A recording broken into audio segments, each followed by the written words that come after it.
చాలామందికి నేను చెప్తా, వద్దు, లేదు, మీరు హంబల్గా ఉండాలా. ఎందుకంటే మన దేవుడు దీన మనస్సు గలవాడు. కాబట్టి మనం కూడా దీన మనస్సు కలిగి జీవించడం ఎంతో అవసరమై ఉన్నది. దేవుని యొక్క బిడ్డలుగా, దేవుని యొక్క గుణగణాల కోసము, దేవుని యొక్క గుణగణాల కోసము మనము ఆయన గుణగణాలు, దేవుడు తన స్వరూపమందు తన పోలికనందు నరుని సృజించెను.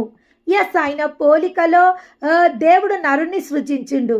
ఆయన స్వరూపమందు ఆయన పోలికనందు దేవుడు నరుని సృజించుండు. కేవలం ఆయన పోలిక ఆయనలాగా ఉంటే సరిపోతుందా? లేదు, ఆయన గుణగణాలు కూడా మనం కలిగి ఉండాలా.